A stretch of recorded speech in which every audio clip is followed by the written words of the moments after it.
This podcast is part of the Batman Universe Podcast Network, hosted by the BatmanUniverse.net. Check out everything related to Batman and the entire Bat family at the BatmanUniverse.net, including news and original content related to comics, movies, television, merchandise, video games, and more. Also, check out some of the other unique podcasts that TBU has to offer. Consider supporting this podcast by becoming a patron on Patreon. Even $1 can go a long way in supporting this content that you enjoy. Look for a link over at the BatmanUniverse.net to offer your support now. And now, on with the show. I'm back, baby! I'm back! The boys are back in town.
Why isn't anyone ever just whelmed? Hello, everyone, and welcome to episode 17 of Everyone Loves Young Justice. I'm your host, Rob.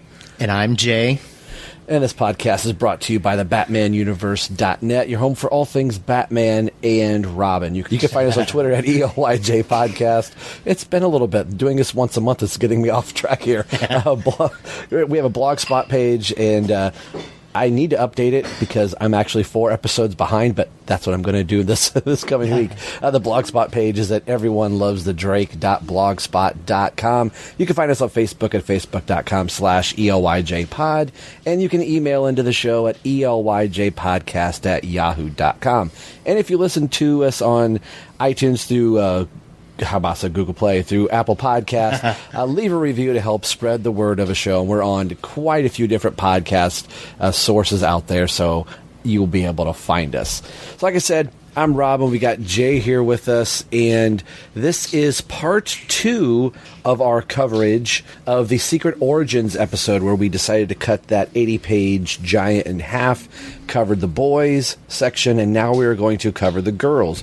But like you heard at the end of the last episode, we decided to cut this into 2 to kind of give us a, summertime, break before, school starts again, whatever version of your school looks like. Yes, and also because that book is pretty big. Yeah, so it was pretty big. So, do we break this down into, a 2-hour episode, or do we give, an hour episode each?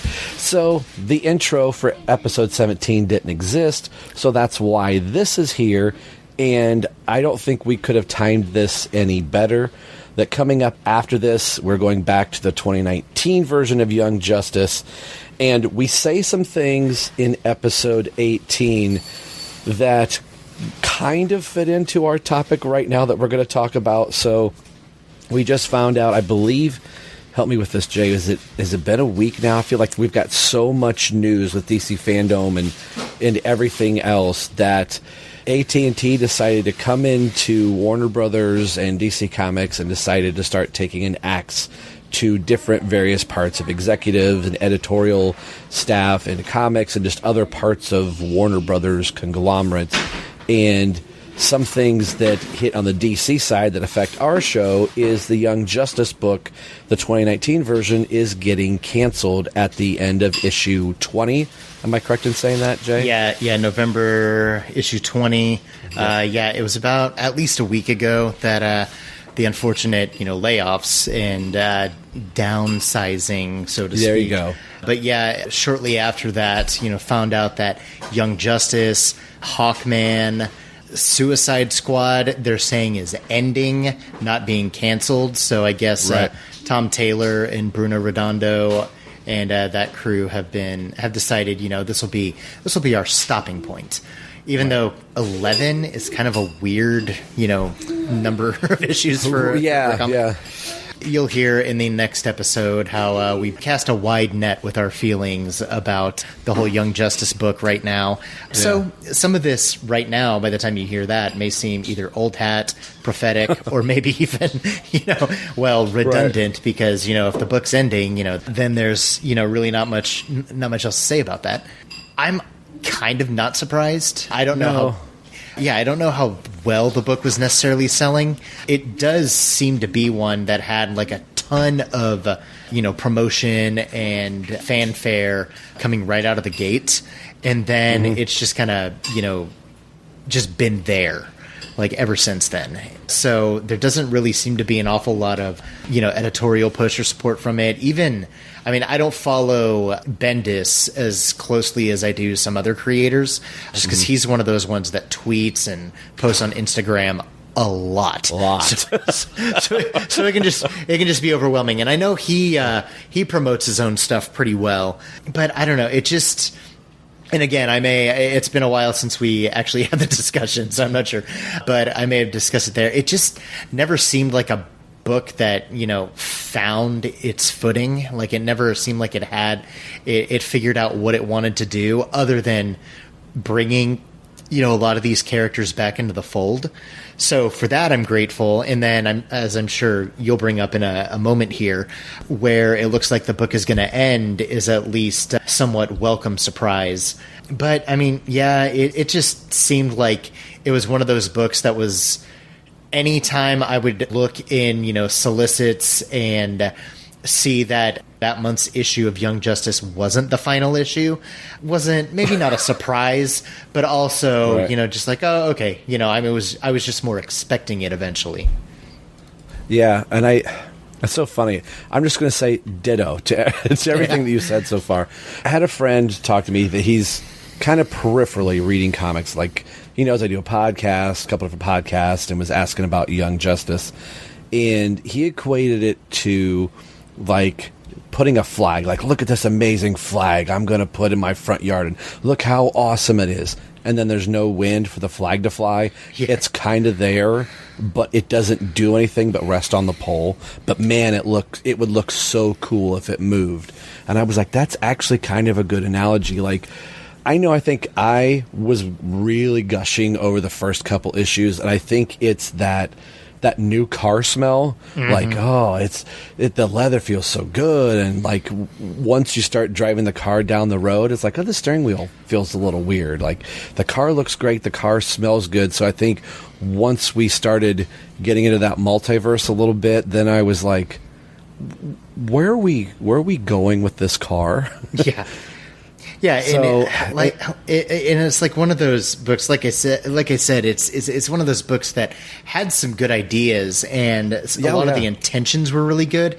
It just never really coalesced. I don't know if it was just because, like Bendis himself never really got a feel for what he wanted to do with it and just couldn't deliver, or if it's a bunch of other factors at play as well. But it just seemed like a book that it was like, well, if we have this one, why do we have a Teen Titans book? And if we have a Teen Titans book, why do we have Young Justice? They felt... Surprise. We don't... Yeah, we don't have Teen Titans anymore either. They're both canceled. But, it's just one of those things that it's like, even though they're completely different teams telling completely different stories, doing completely different things with those characters, it's like... nothing that has really happened in either one of them has really had much of an effect on anything else. And until now they're ending, and then it looks like it does. Yeah, and that's been the other thing. As I think at a certain point, once Bendis had Tim drop the Robin moniker for the Drake, I felt like And probably more me than anything really took part of these books. Like, we even spent a couple episodes, even as we were talking about the book, going, there's that brown costume, or, you know, like, why? And then as the solicits started coming out, you started seeing, like, Tim on the cover, and at first I couldn't tell, like, oh, that's got to be the B cover, and they've got Tim back in the Robin costume. Well, that's kind of odd. And then we were still getting our normal books, and there's Tim still in the Drake costume. And then we get another month solicit. Like, I don't think that's the B cover anymore. I think that's the main A cover, and that's really weird that Tim's in his Robin costume again. Well, that's kind of odd. Nah, artist choice. And then you started seeing things connect into the Joker war, with Jimenez putting up his first couple pictures of, like, the Bat family fighting. And I started looking at some of the pictures going, I think that's Tim as Robin in the book. And just today, they put up from a preview for Batman 99 a picture of the Bat family, and there is Tim Drake in his Robin costume, chewing gum and blowing a bubble. Yeah. And there's no Damien in sight. And I'm like, I want to take full credit for this, but not really. But I don't know if that was one of those, like, because Tynion is the main Batman scribe, it's kind of like with what Capullo did. Whatever direction Capullo and Snyder took Batman, that's where the shift for whatever Batman did throughout the whole entire line. So since Tynion's a big fan of Tim, going, well, I want to write Tim as Robin, so that's just what he's going to be. And knowing that Young Justice was getting canceled, was that like, well, why don't you just return Tim back to Robin, and then there we go. Like, the other thing is that Damian is stepping away from being Robin, so it's this weird, like, what kind of crazy universe are we living in right now, and knowing that there are going to be less books, and is it a matter of kind of like a reverse rebirth? Like, okay, let's get these characters back to their original core before we, divvy things back out again. Do you have any thoughts on just any of that? I don't know. I mean, I do. Yes, I have thoughts. But nope. I have no strong feelings about this one way or the other. No, my main thing is, on the one hand, it's something that I am glad to see and have wanted to see. Tim back in a prominent role as Robin. The thing that I'm kind of cautious about is I hope whatever happens in story to get him back as Robin is not contrived. Right. I'll give an example for a book that I haven't been reading, but other people I know and, kind of work with in the comic writing, scene and whatever, have been reading it, and they were dumbfounded by it. Apparently, in the Batgirl book, Babs crippled herself again. What? Yes. I don't know how it necessarily happened, but so she could beat the Joker at his own game, she allowed herself to become paralyzed again. And they were saying, even though we loved, Barbara as Oracle, which I did too. I thought that's how I loved her character growth into Oracle, the role she played, as part of the Bat family and the wider DC universe and everything. But even though I would like to see her back in that role, it's, doing something like that. And again, I haven't read the book. I don't know exactly how it happened. I don't even know if it was kind of a fake out, and it'll be, we'll find out that, what we thought we saw wasn't what we actually saw later, or something that, which it could very well be. But the way it looks is that happened. It's like, even though I wanted Oracle back, I didn't necessarily want it in that way. That's kind of icky and, kind of gross how it happened. I don't foresee anything unless it's a complete character assassination of Damian. Right. Which, again, I haven't read the Teen Titans book in a long time, so I don't know exactly what's going on there, but kind of the same people who've been reading Batgirl saying, what the crap is going on here, have been saying the same thing about Damian's arc in that book, is almost forcing him into something that he supposedly grew away from already. So, yeah, I have been following that book. For those people who aren't following, I think in a nutshell, I'm a couple issues behind, but enough to, I think, Damian is seeing what, Batman has done all these years and is deciding to essentially lobotomize people. Let's just take that part of their brain out that is causing them to, instead of rinse, lather, repeat the trope like, oh, we'll put the Joker in jail and the Joker gets out 6 months later. Well, let's just put an end to that. And I think, if I'm reading the foreshadowing enough, he crosses the line too far, and I think somebody actually dies from it. And, Batman steps in and it's like, that's it, no more, yada, yada, whatever. So, and I started thinking, in the Batman Beyond timeline, is not Damian the leader of the League of Assassins? Yeah, he is. So part of me thinks that that's kind of what they're setting up, is for Damian to step out of the spotlight, at least for the time being, so that he can become that at some point.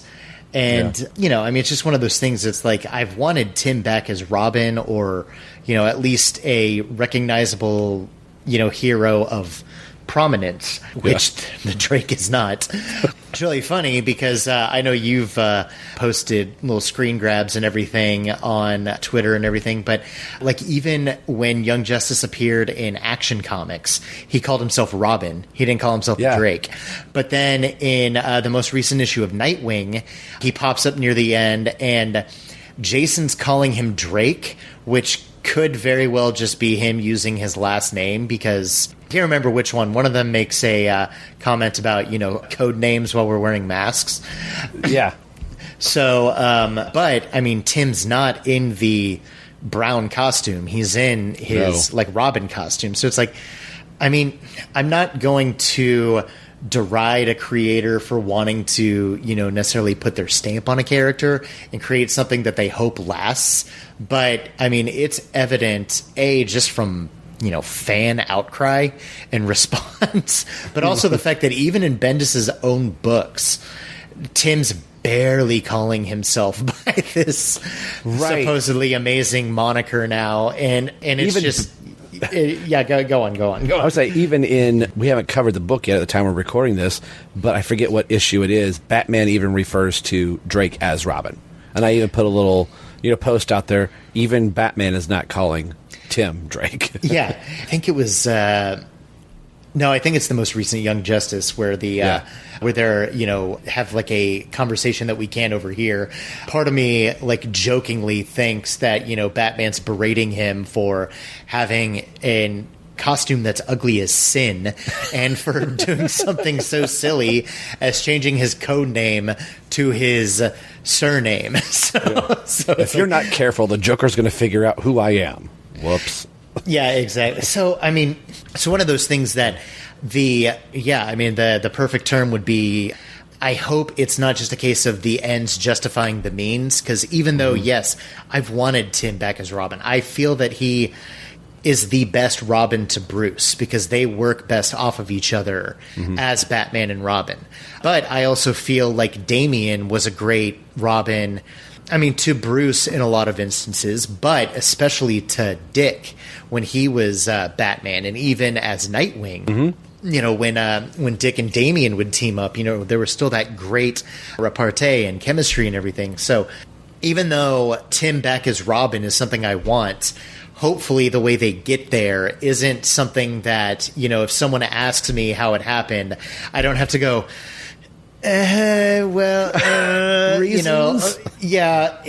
comics, I get. Just be glad it happened. I hope it's not something like that. We'll see.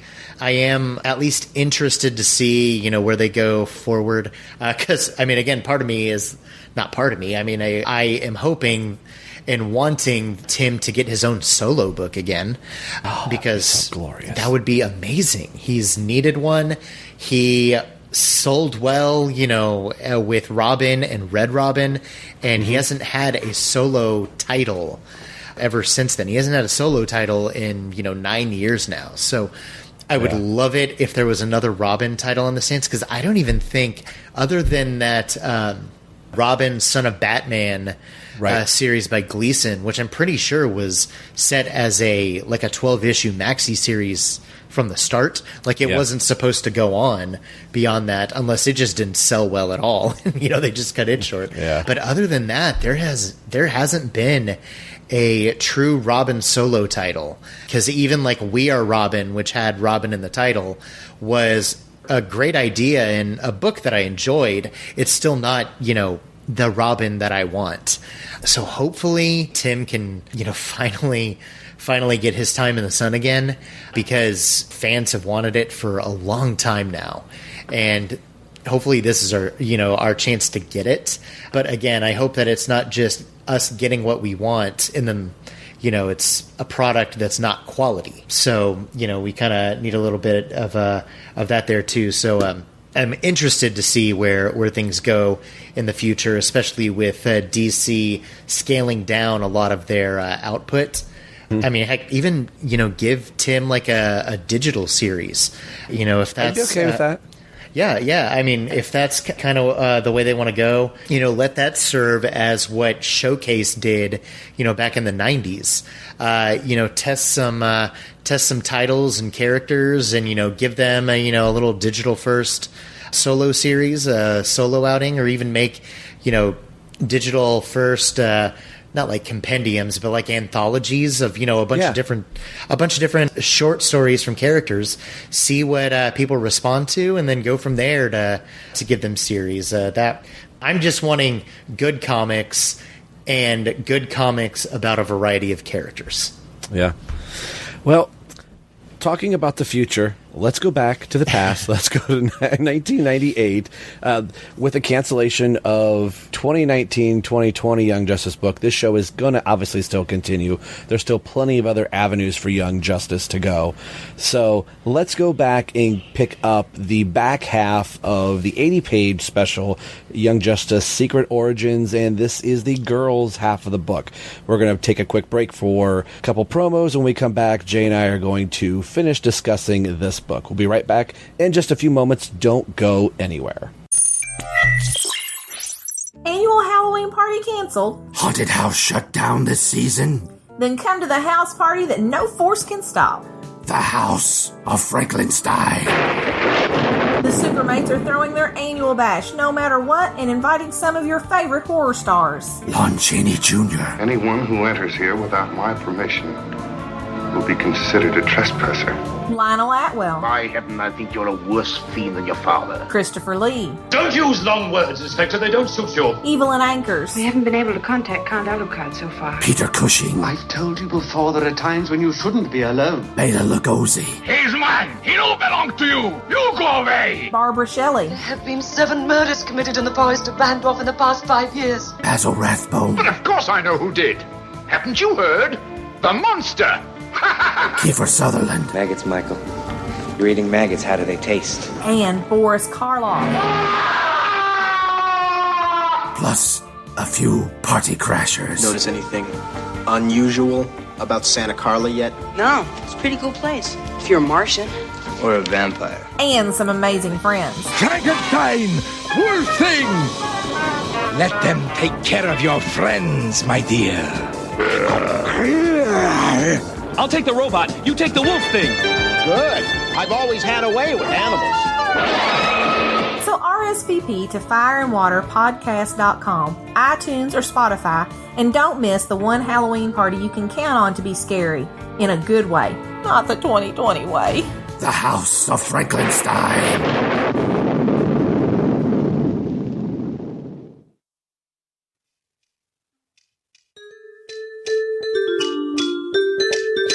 Hello, Paul. Hello, I am Dr. Herfenstaffner. Come in, please. Take a seat. What can I do for you today? I can't sleep. I can't focus on anything. The only thing I can think about is like DC events. DC event, as in the comic books. DC events. Yes, the comic book events. Ooh, interesting. Are we talking things like Crisis on Infinite Earths? Yeah, totally. That one, yeah. Infinite Crisis? Yeah, that one too. Oh, very, very. Invasion, maybe? Yeah, definitely. The Genesis? Not so much. No? Oh. Okay, well, I think it's really good if you talk about the things that are troubling you in your life. So maybe you should do a podcast about this obsession. What do you call this obsession? What do you think it is? I think you're a unique case. I've not seen anything like this before in my office. I'm going to suggest that you have what we call DC OCD. What? DC OCD? You are obsessive and compulsive about your DC events. I think you should talk it out, get it out of your system via a podcast. I will help you, my friend. We shall do a podcast together about your DC OCD. Oh, okay. I won't even charge you for it. Awesome. I don't think I can claim you on benefits. Yeah, it's good. When shall we start? I'll get back to you on that. I'll check my timetable. Cool.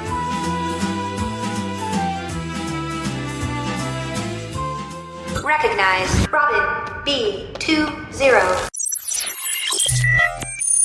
So that leads into the next part of the framing story, which is kind of interesting because it's a little there's a little more going on than just Secret and Red Tornado talking right now, because they hear kind of a commotion outside and they rush out there, and there's a blonde girl that looks an awful lot like Spoiler, but is not Spoiler, caught up in a tree, and Secret manages to catch her and help her down. And it's a nice little moment with her because, Red Tornado says, you didn't seem to think too carefully about what to do there. Secret says, that must be what it's like for the other members of the team, just always knowing the right thing to do and when to do it. So that's a nice little moment there, which leads us into kind of a surprising story, in that it was, surprising that this character was included, but again, not an unwelcome surprise either. It is Daddy's Little Vigilante is the name of the story, and it's about Spoiler. So that girl who looked like Spoiler was not Spoiler, but hey, we're going to get a Spoiler story anyway. This is written, again, by Chuck Dixon, illustrated by Amanda Connor. So I was kind of surprised to see her name here. Yeah. And because, we'll get into it. Jimmy Palmiotti, who is, of course, Amanda Connor's husband, inks it, Pam Rambo colored, and then, again, Clem Robbins on letters. So this is the origin of Stephanie Brown, the Spoiler. Find out how, her dad is a deadbeat. Her dad, of course, is the F-grade villain Clue Master. You see her early life where she wanted to be, a superhero, just wanted to running around in a little Superman shirt with a towel fashioned into a cape while her parents are watching Miami Vice and just running around the living room pretending she's Superman, but then being stopped by her father, just chews her out, and her mom doesn't really do anything about it, but then her dad hits her, which is never good. Right. He is the villain Clue Master, how Batman and Robin always foil his plans, and how she would always have to go in and see him in prison, and how she finds out that he really hates Batman, and she loved that for some reason. Eventually, she just decides to become a hero of her own, and she dubs herself the Spoiler because her entire shtick is to go out and spoil her father's plans. Eventually, she and Robin literally run into each other, and Batman, pretty much says, "Don't do this. Go home. This is, tell us what you know about, your father's plans, but then don't be a hero because, we've got this covered here." But she does not like, and she ends up spoiling one of her father's big heists. It ends on a bit of a melancholy note because at this point in continuity, Stephanie had gotten pregnant and was going to be a teenage mother, and that's how the story ends, kind of on a bittersweet note. But still, overall, really liked this one. Again, Dixon's writing with these characters was great. Really, really liked the artwork, too. I mean, I like Amanda Connor and Jimmy Palmiotti's style together. The surprising thing is it doesn't look as Amanda Connor-ish as her work has become over the years, because she has a very distinct style now, and this is still really good. It's just I don't know, now her characters have maybe more rounded faces and a little bit more rounded body types. Like, not like exaggerated limbs, but just a little more, your favorite word here, kind of a fluid movement with their bodies. Well played, sir. Thank you. But here, it's not rough by any means. Her penciling style is great. It's just, if you would have showed this to me, I said, this is great comic book art, I would not have been able to tell you that this was Amanda Conner comic book art. Just neither would I. In fact, on the first great shot of Tim's face where he's telling Stephanie that she needs to meet Batman, I almost would have said that maybe that was Mike Wieringo or somebody. That is my favorite panel. I mean, it's her whole few pages here is really great, but that you could have fooled me on Wieringo or Staz Johnson. Maybe not Staz Johnson, but more Wieringo. I thought this was lifted right out of the Robin book, but if you could have held any of these pages up and said, guess the artist, I don't think I would have picked Amanda Conner. And I give that as not a knock. It's just traditional comic book art, and that's not a slight. That's just what it is. Yeah, definitely. I mean, going back through here, there may be a couple of points where you can kind of see what her style would evolve into, where the second page of the story where Stephanie's mom is just sitting on the couch, the eyes definitely look like what I would typically attribute to like an Amanda Conner face. But yeah, even then, solid, strong work. About the only gaff that I found, which wasn't with the pencils or the inks, is on the next page. Batman and Robin are fighting Cluemaster, and Robin's legs are colored green. And that's clearly supposed to be Dick, with the green leggings. It looks like Tim, so that kind of confused me for a minute, but it's like, that's just a coloring error. Yeah. Narratively, the Tim and Stephanie meeting that's in here is from Dixon's Detective Comics run that starts in 647 through, I believe it's 649. Yeah, 649, which is Stephanie Brown's origin story. So he got a chance to do a series. Not he did the panels, but they took part of that right out of that storyline that Dixon had. So I thought that was really cool as well. And hey, guess who we get in this story too? Argent. I know. I was waiting. I was like, can't let this go by. No, just a fun little spread with Stephanie in the foreground, talking about how, kind of lamenting how Batman keeps telling her to hang up the cape and how she would still go out and do the right thing because it's the right thing. And a cool shot of her crouching in the foreground, but then over her right shoulder, so to the left from our perspective, you've got Connor Hawke, Argent, who was a member of the Teen Titans around this time, and I think there was Robin plus issue with her, wasn't there? Yep, and that'll be over on the Drake eventually once we get there. Yep. Cool. And then Huntress and Batman, and then on the opposite side you have Cluemaster and a bunch of other people. I don't know any of their names. I guess the one guy behind Cluemaster is named Chubb or Chubbs or something. I don't know. Yeah, I'm just scrolling because I think it's in here. Maybe I'm wrong. Yeah, Monsoon, Chubbs, Lynx, and Cluemaster. Okay, Lynx I totally know. She's just not wearing like a denim jacket. Yeah, yep. I'm guessing Monsoon is the guy in the back because, that's the only other person it could be. Right. So yeah, good story. Funny little Jay and Silent Bob poster cameo. Snooch to the nooch. Kind of sad that she has a box of skinny clothes. I mean, obviously I'm not a female, and I was never a teenage female, and therefore I was never a teenage mother. So I don't know about that experience, but it's just still how she's let down by her own choices that resulted in her getting pregnant and then having to give up something that she defiantly did not want to give up at all. So still sad, but a strong ending to a really good story too. So then go to back to the framing story. Nice spread here. I like how the perspective of it is Red Tornado in secret reflected in some pond water. And we don't actually, in the main image, don't actually see much of them. And then their dialogue is coming out of the quote unquote out of the pond reflection, and then some more dialogue and some panels off to the side. But like the composition of this page, it looks really cool. Like those the ripples in the water, the willow branches. Oh yeah, the pussy willows.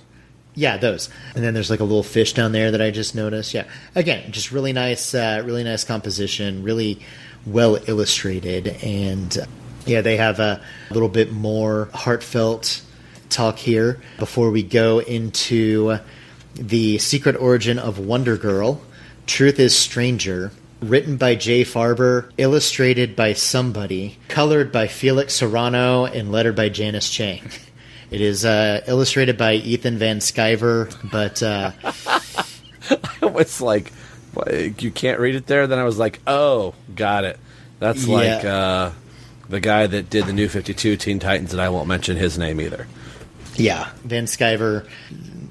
We'll just go on. Based upon the works of John Byrne. I mean, ultimately, you get the origin story, again, of Cassie Sandsmark, how she met Wonder Woman.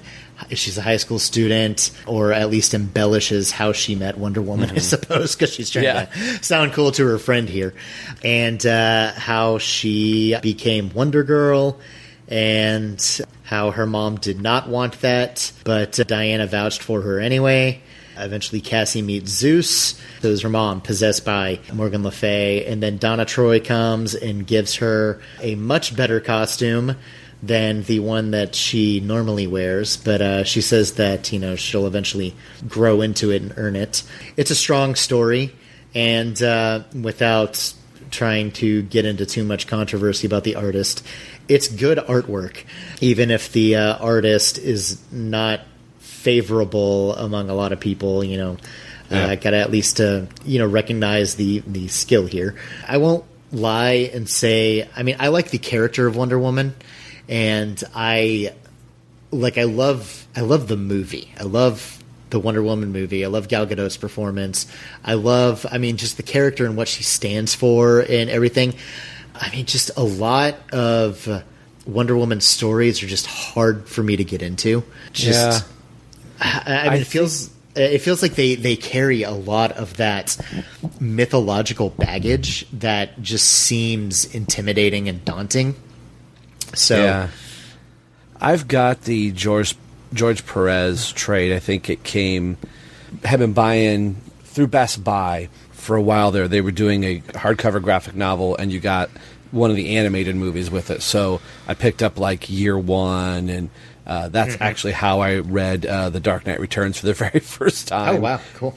When that movie came out, I waited till the Blu-ray was with the DVD. I said all that to say I have the Wonder Woman one. I thought, I've always heard good things about George Perez's Wonder Woman, and I've never made it very far through. I think Wonder Woman, for me, I love the idea, just like you said, of Wonder Woman, and not saying that, this is like The Guardian. I always think about reading Wonder Woman stuff, and I kind of forget about it. Like, Wonder Woman's like ever present in the DC universe, and I love reading about her when she's in the Justice League, but in her own book, there's not enough for me to grab onto personally. But like you said, I love the movie, I love the animated movies and things I've seen her in, but it's very dense. I actually like Cassie more than I like Wonder Woman. Yeah, I mean, it's one of those things like with Flash. I can read Wally or Bart stories much more easily than I can read like a lot of Barry stories, just because I have more investment in them and I like them more as characters. So, yeah, I mean, I love Wonder Woman as a character. I've read quite a bit of her solo title over the past couple of years, and have kept up with it, pretty, regularly. Have read some one-offs like that. One book that a lot of people will throw out, and, I'm not going to even try to pretend that it's, obscure or not in the top 5 of everybody's favorite Wonder Woman stories. But, that the Hikatea or whatever it was called. Yeah. Yep. With, I think it was Greg Rucka who wrote it. Yeah. I think that's really good. I actually own that.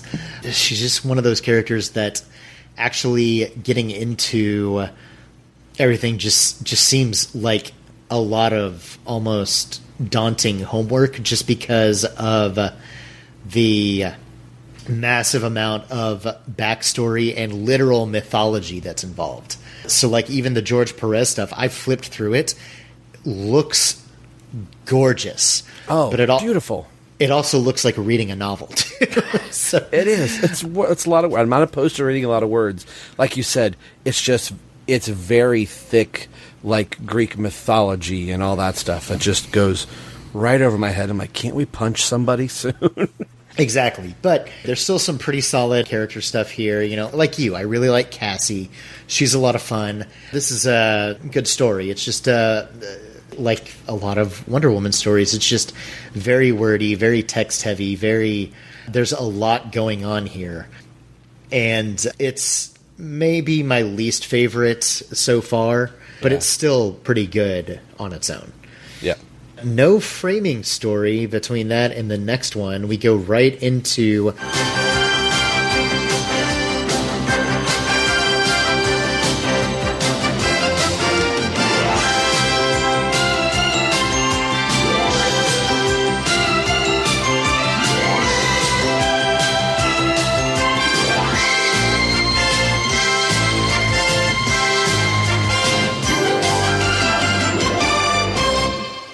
Shafted, The Secret Origin of Arrowette, which sounds like a Tuesday night made-for-TV movie, which I'm pretty sure was by design.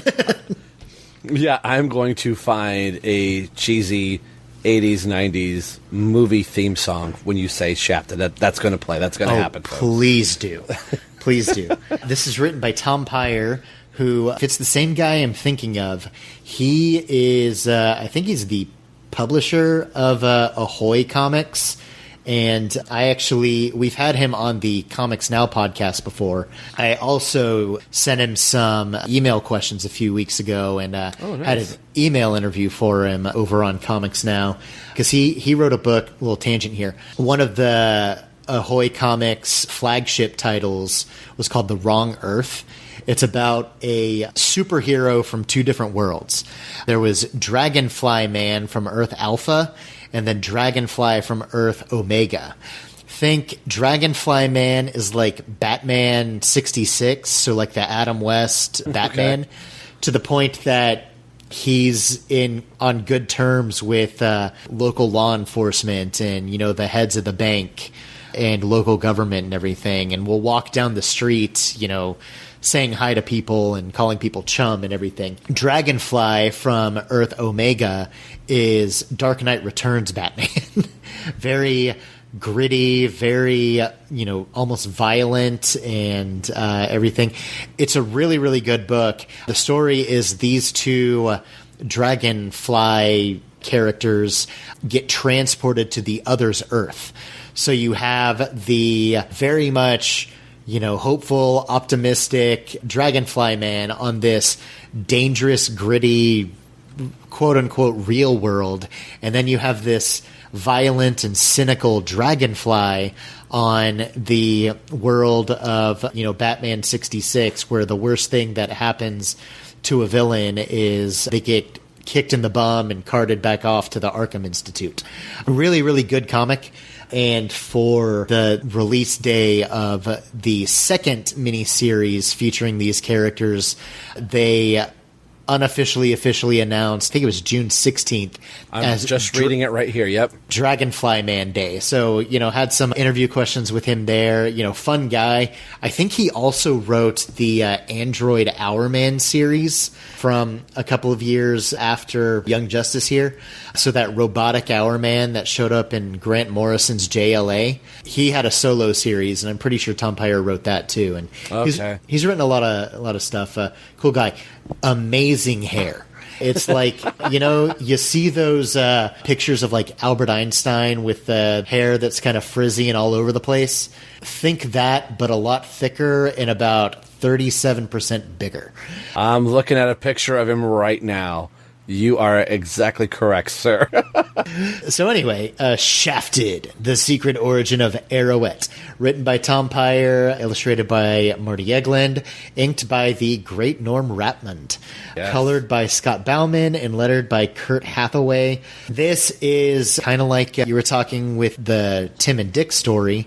This is a framing story within a framing story, because you have Sissy. You find out why Sissy kind of hates her mom, and it's because her mother was pressured into being a perfect archer by her mother, and she did not actually go as high or as far as her mother wanted.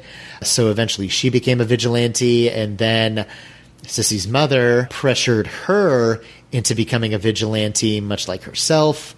And yeah, I mean, kind of an exaggerated story about, how crappy can this mother be? Can these mothers actually be here? Right. But, I mean, there's still some underlying sadness into it because, it's 2 generations of mothers pressuring their daughters into being the ideal that they wanted for themselves rather than being the person that maybe they were meant to be or the person that they wanted to become. It's a pretty solid, strong story. Again, some very sad undertones, lots of archery action, and bank heists. So I thought this one was pretty solid myself. Yeah, definitely. I really liked this one more than the Wonder Girl one, and I think it was right up there with Tim's, actually. Like, Bart's was just zany and crazy because that's what you expected, but there was some depth into this that you kind of look at it, like you said, not just repeating everything, but just some crappy parenthood that each of these girls were trying to be better than their mother, but inevitably became their mother. I love the final stinger, too, that her therapist accidentally gives her the idea to be a better Arrowette than her mom to spite her. Mm-hmm. So the one thing that she hated to do, she now loves to do just to drive her mother insane. You're not far off. I mean, sometimes it's reading those stories or those books about characters that maybe you aren't as familiar with, that you don't have as much attachment to, that you can really connect with more than the ones that, you see a Chuck Dixon, Tim Drake story, you know what you're in for. You're in for something that's really great about a character that you absolutely love. You see an Arrowette story, you're not quite sure what you're getting into. So whenever, you enjoy it, it's like, hey, I really enjoyed that quite a bit. Sometimes it's okay to not like the Tim Drake story as much as somebody else, just because, some of the other characters that don't get as much love need some love too. So that's kind of how I land with this Arrowette one as well. And then we go back to the framing story, which brings us to the end of the book, and it's Secret and Red Tornado just talking as they walk back to Happy Harbor. Ultimately, Secret's, learned things about the team, which has revealed things about herself that maybe she didn't realize, how she wants to be a hero. The section I was going to read, hopefully I don't steal it from you, is Red Tornado, where he says, and yet you sound like somebody that made this kind of decision, like you figured out the direction you want to take instead of giving up. Which she was kind of teetering, like, I don't know if I could be a hero. All the others are so much better than I am. And upon hearing all of their stories, she's kind of found that you talk about the cheesy Tuesday night movie. This is that 80s, the more you know thing of like, hey, you dig down, you can find the hero and the courage inside yourself that you've had the whole time. So I liked that. Yeah, and what it is I was looking for something kind of definitive in the text about what she's going to do. And yeah, she ultimately decides that she's going to go back to the DEO to try and free some of the other kids that are locked up there. I read this entire volume before we even started this show, but then, have kind of gone back through it as we've been catching up on it, for the purposes of the show here. So the timeline of a lot of stuff was a little off in my brain because I couldn't remember what happens next. But in a couple of issues in the main series, Secret comes back and asks Young Justice to help her take down the DEO and free a bunch of these kids. So that's what she decides to do at the end of the story here. It's just a really nice moment. I like the glimmering sunshine behind Red Tornado in that final panel there. But yeah, it's just a really strong collection of stories. None of them were really bad. Some of them were maybe a little lacking, whereas the others definite, higher quality and enjoyability. But it's a good 80-page giant that was, I would say, worth $5 back in 1998 money. Oh yeah, definitely, and definitely something if you've got the trade or if you got the DC Universe. I know there's a smattering of Young Justice issues there. This is on DC Universe. It should be relatively easy to pick this up in trade. Yeah, I dug this quite a bit, and this was a nice way to get us back in the 1998 era of Young Justice. So I'm looking forward to going through more of these and spend a little more time with the boys back in 98. Geez. 98. Scrolling further forward in the trade here, I'm pretty sure the Secret Files picks up where the Secret Origins left off. You mean the one I read first? Yes. Because isn't that where they go to like the DEO to help? Yeah. So we can cover Secret Files next, because I don't remember how far we've gotten in the main series. I know we at least covered issue 4. We didn't get to issue 5 yet? We did not issue 5, because I initially thought that we had said, we'll just kind of follow the outline of this first trade, since I think they did it as when they were in publication. I know in some of the other trades, they pop over in a crossover with Supergirl for an issue or 2, but that's kind of a little farther down the line. So yeah, this first trade's broken up by some of the 2 80-pagers that are in here. Yeah, because I think there's only like 5 or 6 issues of the main series, and then you have World Without Grown-Ups at the very beginning, and then the Secret one-shot, and 80-page giant, and Secret Files. So it breaks up the flow of the main series. And I think like the third trade, I think it is. I don't know that there are actually any issues of the main series in it, because I think it's all I think it's all related to like some event that was going on then, and it's one-shots featuring each character. So yeah. So anyway, next 98 episode, we'll dive into Young Justice Secret Files, and then I guess Young Justice number 5 as well. So yeah, we finally did it though. Secret Origins, 80-page giant. Good stuff. Yeah. Glad to take that stroll down memory lane there. Yeah, that's really good. Thanks for listening to Everyone Loves Young Justice podcast. We are part of the BatmanUniverse.net podcasting network. If you would like to get a hold of us, you can do so a few different ways. We are on Twitter at ELYJ Podcast. We are also on Facebook at www.facebook.com/ELYJpod. You can email into the show at elyjpodcast@yahoo.com, and we will read your comments on the air. If you listen to the show on iTunes, leave a review there. That will help spread the word of the show, and we will read your review as well. Now, if your mode has been crashed, or if you feel a bit whelmed by this show, no infringement was intended. All music and sound clips belong to their respective copyright holders. These are just to illustrate and enhance your listening experience. No coinage is, was, or will be made by this show. Our wives said so. All characters discussed on the show belong to DC Comics. The opinions on this show belong to the 2 chatterboxes alone. Not that anyone else does, but if you want your voice heard, let us know why everyone loves Young Justice.